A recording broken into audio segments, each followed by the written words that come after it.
Welcome to the Deep Dive. We're here to give you the inside track on the world's most fascinating material. And today we're plunging deep, really deep, into one of the cornerstones of science fiction. We are indeed going 20,000 leagues under the sea, exploring Jules Verne's absolutely iconic novel. Exactly, 20,000 Leagues Under the Sea, published way back in 1870. And, it's so much more than just a ripping adventure yarn. It's Verne grappling with huge ideas. Like what was he really getting at writing this over 150 years ago? Well, he was looking ahead, asking these monumental questions about the future. Questions like, what happens when technology just leaps ahead, maybe faster than society or politics can handle? Right, that's a big one. And the human element, too. Absolutely. How do these huge scientific leaps affect us? Our sense of purpose, our spiritual side even? Does progress guarantee fulfillment for Homo sapiens? That mix, the thrilling adventure and the almost prophetic thinking, that's pure Verne, isn't it? He died in 1905, but his knack for combining these grand stories with this, uncanny sense of where technology was heading. It's incredible. He really did have this instinct for the direction science would take. It's almost spooky sometimes. He wasn't just describing the known. He was imagining what could be, what should be, and often these things actually came to pass. So our mission today is to unpack the whole epic journey for you. We'll start with that initial mystery, the monster hunt that kicks things off, then dive into the Nautilus itself. The tech is just mind-blowing. And the characters, especially Captain Nemo. Yeah. Talk about complex. We'll explore his morality, his motivations, the whole package. Okay, let's dive in. Where does the story actually begin? It kicks off in 1866, 1867. And the whole world is basically freaking out. There's this global maritime panic. Panic about what exactly? Well, these reports start surfacing everywhere about some kind of enormous thing disturbing the oceans. And these aren't just, tall tales from sailors.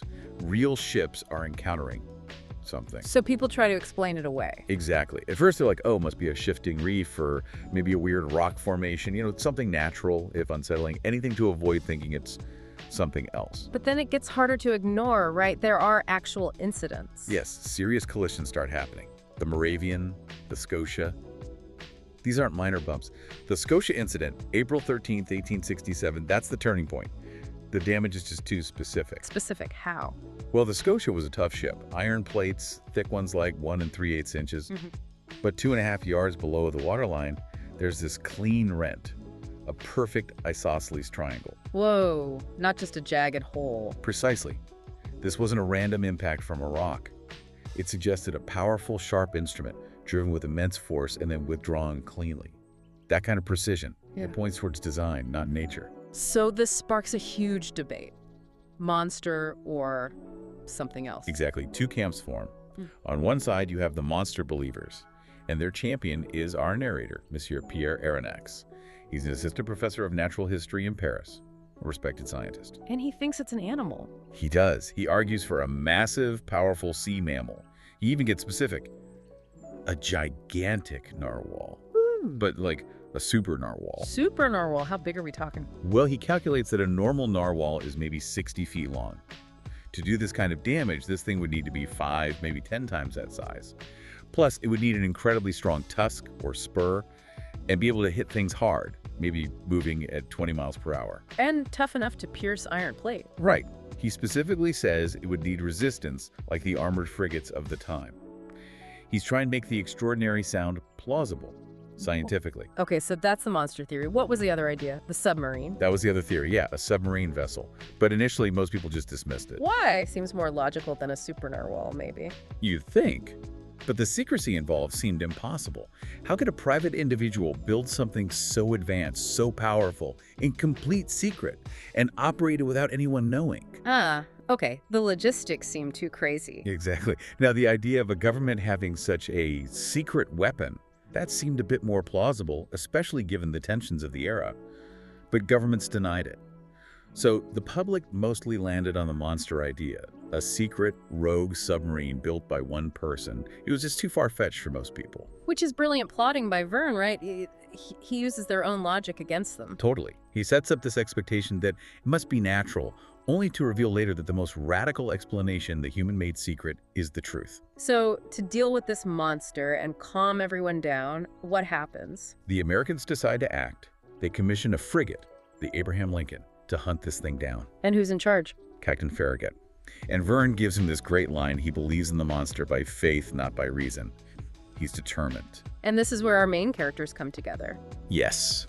The expedition gathers our key players. First, you got Aronnax, the professor. He's invited along as the expert, naturally eager to study this potentially new species. The scientist. Who else? His servant, Conseil. He's incredibly loyal, almost comically devoted to Aronnax, but his passion isn't adventure, it's classification. He just wants to categorize everything scientifically. He's Aronnax's foil, in a way. Okay, the professor and his methodical servant, and the third. Ned Land. He's crucial. The Canadian harpooner. Big guy, over 6 feet tall, described as the prince of harpooners. He's the practical man, the skeptic. He doesn't believe in the monster. Nope. He denies the whole giant narwhal thing, says no whale, no matter how big, could make that clean triangular hole in the Scotia. He represents action, instinct, the surface world, really. A stark contrast to Aronnax's intellectualism. So this unlikely trio sets off on the hunt. Does it take long? Oh yeah, months. They search the Pacific, covering huge distances. Finally, near Japan, they spot it. This luminous creature. Yeah, another strange detail. And the chase is on. It lasts for hours. And here's another clue. The creature perfectly matches the Abraham Lincoln's top speed. Which was pretty fast for the time. Very fast, about 18.5 to 19.3 miles per hour. And Aronnax notes, the creature doesn't seem to get tired. It's not insensible to fatigue like a steam engine. It keeps pace effortlessly. Another hint that it's not just an animal. Definitely. Then, during a quiet night approach, they get close. Ned Land, true to form, steps up. He hurls his harpoon. Does he get it? It hits something incredibly hard. Metal, basically. The harpoon fails to penetrate, and then, bam, a huge shock hits the frigate, and Aronnax and Conseil are thrown overboard. So the hunters become the hunted, or rather the captured. Exactly. They end up in the water, adrift. And that leads to the big reveal. Pretty quickly, yeah. Aronnax finds himself floating, clinging to something solid alongside Ned Land. He realizes they're on top of the monster when Ned Land strikes it. Metallic sound. A definite metallic sound. Ned, the practical one, puts it together first. He delivers that classic line, "Professor, that beast is made of sheet iron." Wow. Must have been a mind-bending moment. Absolutely. The natural phenomena that had baffled the entire world turns out to be simply human construction. They're rescued, or rather, taken aboard this vessel. What's it like inside? Completely alien. They find themselves in a cabin lit by electricity. Remember, this is 1870. It's bright, comfortable, and then they meet him. The commander, Captain Nemo. Nemo, what's he like? Verne paints a vivid picture. Tall, broad forehead, sharp features, piercing dark eyes that seem to take in everything. He radiates calmness, but also intense energy, and he's a polyglot, speaks French, English, German, Latin fluently. And he knows who they are. Instantly, which just adds to the mystery. How does this guy, living under the sea, know about a French professor and a Canadian harpooner? So this brings us to the core dilemma, right? What does Nemo want with them? He lays it out pretty bluntly. He tells them he's cut all ties with humanity, that he's no longer a civilized man, doesn't follow surface laws. He's an outcast by choice. Completely. And he sees them as essentially prisoners of war who've stumbled onto his biggest secret, the secret of my whole existence. So what's the deal he offers? It's stark. Option A, stay on board the Nautilus forever as prisoners, but live and witness wonders. Option B, be thrown back into the ocean to die. Not much of a choice. Not really. The one condition for staying alive is absolute secrecy. They can never return to the surface world, never reveal what they've seen. This is where the ethics get tricky, isn't it? Freedom versus knowledge. Yeah, exactly. And Nemo plays Aronnax perfectly. He knows Aronnax is a scientist driven by curiosity. He mentions Aronnax's own book about the ocean depths and dangles the ultimate prize, and the chance to visit the land of marvels. He tempts him with discovery. And Aronnax bites. The lure of exploring the unknown depths is too strong. He essentially chooses knowledge over freedom, kind of betraying Ned Land, who just wants to get back. That's a powerful critique from Verne, maybe, about science without morality. I think so. It suggests that the pure pursuit of knowledge, unchecked, can lead you to compromise basic human values, like liberty. Aronnax becomes Nemo's willing captive, enabling his isolation. Okay, so they're trapped. But what is this prison, the Nautilus, actually like? Is it just a functional submarine? Oh, far from it. It's astonishing. Yeah. Not some cramped military thing. It's like a luxurious underwater palace. Luxury? How so? Well, there's this huge main room, the drawing room, 30 feet long, Yeah. lit by this glowing ceiling. Get this. It's filled with art. 30 top-tier paintings, Raphael, Da Vinci, Titian, marble and bronze statues. Seriously, underwater. Seriously. And a library. 12,000 books and beautiful inlaid bookcases. Nemo has curated this incredible cultural haven beneath the waves. Like, it's totally self-sufficient. Completely. Everything comes from the sea. Food. Turtle fillets, dolphin liver pate, cream made from whale milk, preserves from sea cucumbers. Whale milk cream. Even the cigars Aronnax smokes are made from a special nicotine-rich seaweed. Nemo's engineered a totally closed, sustainable world, independent of the land. Incredible, but how does it move? What powers this thing? Electricity. This is where Verne was massively ahead of his time. Nemo explains it all runs on electricity. He uses Bunsen batteries, or real technology, but scaled up immensely to power huge electromagnets. And these magnets turn the propeller. Exactly. A massive 19-foot propeller spinning at 120 revolutions per second. Verne calculates this gives the Nautilus a top speed of 50 miles per hour. 50? In 1870, underwater. That's insane. Pure science fiction back then. Yeah. The fastest steamships on the surface might hit 20, maybe. Verne isn't just predicting submarines, he's predicting high-speed, high-efficiency underwater travel powered by something revolutionary: electricity. How does it dive and surface? That seems like a huge challenge, too. Nemo explains that, too. It has ballast tanks, supplementary reservoirs that can take on 100 tons of water to make it sink. Okay, that makes sense. But getting back up against all that water pressure? Again, electricity. Powerful electric pumps force the water out of the tanks, overcoming the immense pressure at depth. Verne talks about pressures of 100 atmospheres. That's about 1,500 pounds per square inch at depths like 1,000 feet. The pumps had to be incredibly strong. Nemo must be incredibly proud of his creation. Oh, he boasts about its perfection, its safety. It has a double hull, another advanced concept, no sails or rigging to worry about, no coal shortages because it runs on limitless electricity from sodium extracted from seawater, basically. Yeah.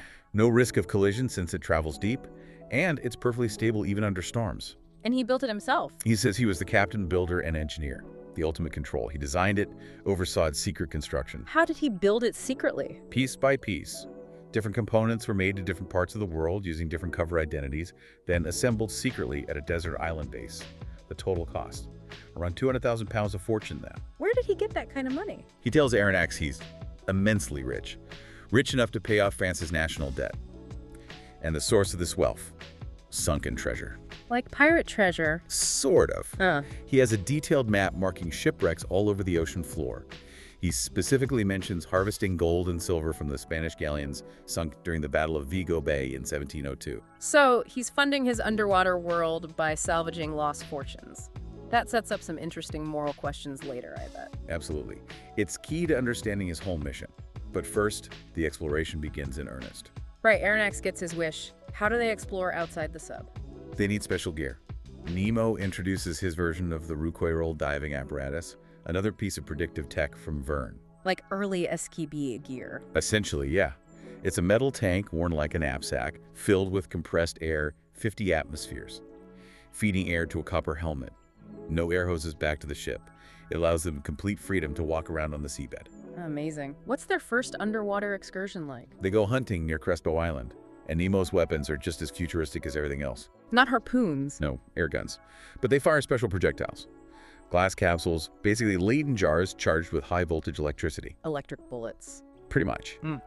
When they hit the target, the glass breaks, the electricity discharges, and the animal is killed instantly, struck by a thunderbolt, as Verne puts it.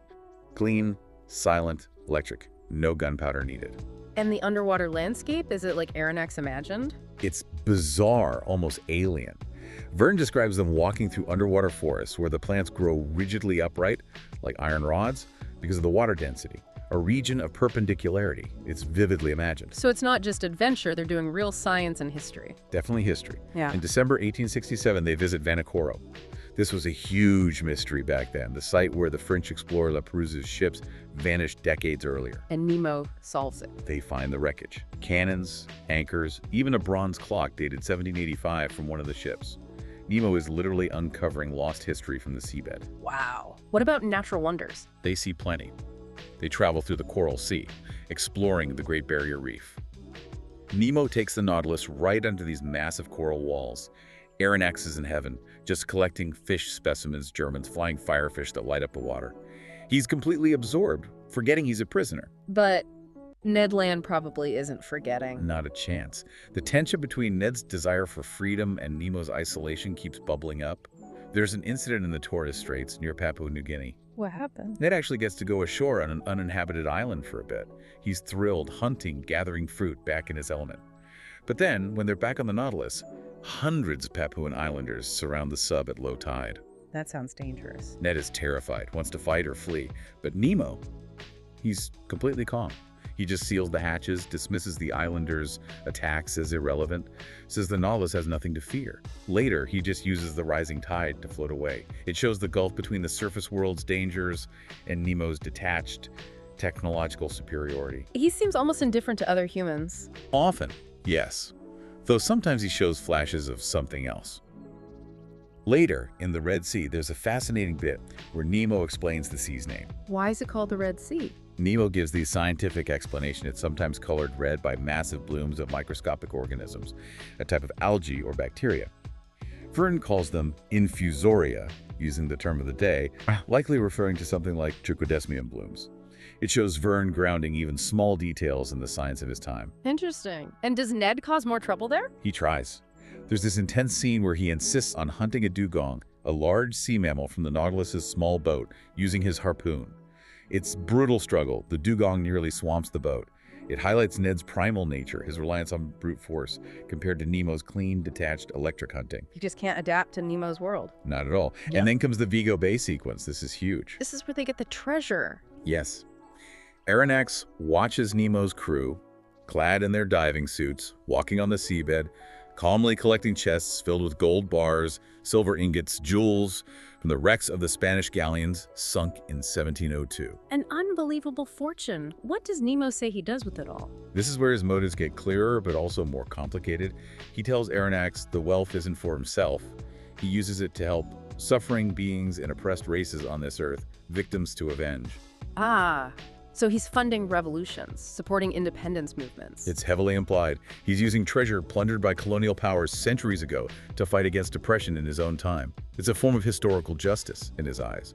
He sees himself not as a pirate, but as an agent of retribution. That definitely complicates his character. He's not just a mad scientist or a recluse. Not at all. Yeah. He has this deep, driving political or social purpose, fueled by immense wealth obtained through morally gray means. It's fascinating. And after revealing this, does the exploration continue? Oh, yes. And it leads to perhaps the most spectacular discovery of the entire voyage, Atlantis. The Atlantis, Plato's lost continent. The very same. During another deep-sea walk, this time in the Atlantic, Nemo leads Aronnax to an incredible sight.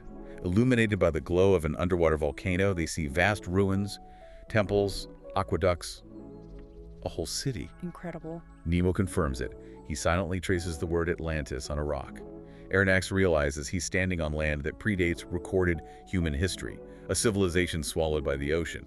It's the ultimate secret held by the deep, and Nemo is its keeper. That must have been the absolute peak for Aronnax, the scientist. Unquestionably. But even reaching Atlantis required pushing the Nautilus to its limits. Verne mentions a dive reaching 4 leagues down, that's 16,000 yards, or about 14,600 meters. That's incredibly deep. The pressure must be immense. Unimaginable. Verne calculates it at 1,600 atmospheres. He even details the stress on the hull, 3,200 pounds per square, 2/5 of an inch. It's Verne showing off his technical understanding, justifying how his fictional submarine could withstand forces that would crush any real vessel of the time. It reinforces Nemo's genius. So, after reaching the pinnacle of discovery with Atlantis, things start to unravel, right? They do. The wonder gives way to terror. The turning point is the giant squid attack in the mid-Atlantic. Ah, the famous Kraken scene. Exactly. Though Verne calls them pulps or cuttlefish, a whole school of them attacks the Nautilus. And these aren't just big squid, they're monsters. How big? Verne describes one as 8 yards long, with a massive parrot-like beak, huge eyes, weighing maybe 4,000 or 5,000 pounds. They're powerful enough to actually endanger the submarine. How? Do they damage the hull? They manage to stop the propeller, and one wraps its tentacles around a crewman who's on the deck trying to free it. It lifts him into the air. Oh, God. What happens? A desperate fight breaks out on the deck. Axes, harpoons. It's chaos. Ned Land fights bravely. He's finally in a battle he understands. Does Nemo get involved? He leads the charge. And the climax of the fight, as one squid's beak is about to snap shut on Ned Land, Nemo leaps forward and drives his axe deep into the creature's mouth, saving the harpooner. Wow, he saves Ned, the guy who desperately wants to escape him. Exactly. And as the dead squid slips away, Nemo, breathing heavily, shouts, "I owed myself this revenge." Revenge. Against the squid. Or something else. It's ambiguous, but it shatters his cool, detached image. He's clearly driven by some deep personal vendetta, maybe against the sea itself or forces it represents. It shows the simmering violence beneath the philosopher's surface, and paradoxically, his capacity for saving someone he holds captive. Does this near-death experience change things for Ned Land? It galvanizes him. They're approaching North America, Nova Scotia, Newfoundland, close to his home waters. He sees this, feels land nearby, and he pushes Aronnax hard, demand freedom. Now. So Aronnax finally confronts Nemo. He does. He asks Nemo straight out if he plans to keep them prisoner forever. And Nemo's response? Cold and final. Whoever enters the Nautilus must never quit it. He justifies it by saying Aronnax as a scientist can now understand everything, even silence. He implies Aronnax is now complicit in guarding the secret. No way out. What does Nemo do then? He reveals something interesting. He shows Aronnax a manuscript detailing his life story, his real name, everything. He says this account, sealed in a container, will be thrown into the sea by the last survivor of the Nautilus. So his story will eventually reach the world. That's the plan. Even as he isolates himself, he wants his history, his justification to survive him. There's another contradiction in his character. And then comes the final act of violence. Yes. Near Newfoundland, close to where the transatlantic telegraph cable lies, they're spotted by a warship. We don't know whose, maybe British, maybe American. And the warship attacks. It fires on the Nautilus. Yeah. And this pushes Nemo over the edge. All his hatreds for the surface world, for the nations he blames for, whatever tragedy drove him underwater, it consumes him. What does he say? He tells Aronnax, chillingly, "I'm gonna sink it. I advise you not to judge me, sir." The judge, the Avenger, completely takes over from the scientist, the explorer. And he does it. He rams the warship. The Nautilus accelerates, uses its steel spur, the very weapon they initially thought belonged to a monster, and just slices through the warship's hull like a needle through sailcloth. It sinks instantly, with all hands. A horrifying moment. The technology built for discovery used for pure destruction. Precisely. And in the chaos and horror of this moment, Ned Land sees his chance. The escape. Yes. He signals Aronnax and Conseil. They need to get to the pinnace, the small boat attached to the Nautilus. Aronnax hesitates, finds Nemo lost in the saloon, playing his organ, enveloped in darkness, in some kind of terrifying trance after the sinking. But they go for it. They do. As they're frantically trying to loosen the bolts holding the pinnace to the main hull, they hear shouts from the crew. What is it? The Maelstrom. They've inadvertently sailed into the notorious gigantic whirlpool off the coast of Norway. Nature's uncontrollable chaos versus Nemo's controlled world. So they're trapped in the whirlpool. Ned Land manages to close the hatch, connecting the pinnace to the Nautilus just as the main vessel is sucked violently into the vortex. Pinnace breaks free, but Aronnax, Ned, and Conseil are thrown into the raging storm. Do they survive? Barely. Aronnax loses consciousness. When he wakes up, he finds himself safe in a fisherman's hut in Norway, along with Ned and Conseil. They made it. And the Nautilus, Nemo. Gone. Swallowed by the Maelstrom? Or maybe not. That's the uncertainty the book leaves us with. So Aronnax recounts his journey. Yes, he calculates they traveled 20,000 leagues, that's the title, in under 10 months. He writes down his account, arguing it's a faithful record, and predicts that science will eventually conquer the deeps. But he's haunted by Nemo's fate. What does he think happened to him? He wonders, did Nemo perish? Did the Maelstrom finally appease his rage? Or did the philosopher somehow survive to continue his solitary exploration? He concludes that only two people truly hold the key to the deep mysteries of the sea, Captain Nemo and myself. A powerful ending leaves so much open. It really does. It avoids easy answers. So looking back at the whole journey, what are the big takeaways? What makes this book still resonate? Well, I think it's that blend Verne achieved. On one hand, you have this incredibly detailed, imaginative science. The Nautilus, the diving gear, the use of electricity. He really thought through the possibilities, even if the tech wasn't quite there yet. He made the fantastic seem plausible. Exactly. But layered onto that is this deep human drama. Freedom versus knowledge, vengeance versus civilization, the allure and the danger of total isolation. Nemo himself is such a compelling, contradictory figure. Yeah, he's not a simple hero or villain. He's brilliant, he's cultured, he wants to help the oppressed. But he's also ruthless, consumed by hatred, and ultimately a killer. Right. And the book really taps into that core human desire for exploration, for pushing boundaries, seeing the unseen. Atlantis, the South Pole, which they also visit, the deepest trenches. It's pure wonder. But with a warning. Definitely. A warning about what happens when incredible power falls into the hands of someone driven by personal demons. Nemo created this technological marvel for exploration, but his hatred turned it into a weapon. It asks that timeless question: can we handle the power our own ingenuity creates? Who does this book appeal to most, would you say? Oh, it's broad. Anyone who loves adventure, obviously. Anyone fascinated by technology and invention, even now. But also readers who appreciate complex characters and grappling with big ethical questions, and anyone who just loves the mystery and majesty of the ocean. It really captures that awe. So to wrap up, is there a final thought or quote that sums up the book's impact? I think Aronnax's final reflection on Nemo is perfect. It captures that central conflict between the explorer and the destroyer, the philosopher and the judge. It's a hope, really. Let's hear it. Aronnax muses. May hatred be appeased in that savage heart. May the contemplation of so many wonders extinguish forever the spirit of vengeance. May the judge disappear and the philosopher continue the peaceful exploration of the sea. A powerful wish for redemption, even in the face of such darkness. It leaves you thinking, doesn't it? It really does. Did Nemo find peace, or did the hatred win? We'll never know. Well, that was quite the journey. Thanks for plumbing the depths with us. My pleasure. It's a story that definitely rewards a deep dive. Indeed it does. Join us next time on The Deep Dive.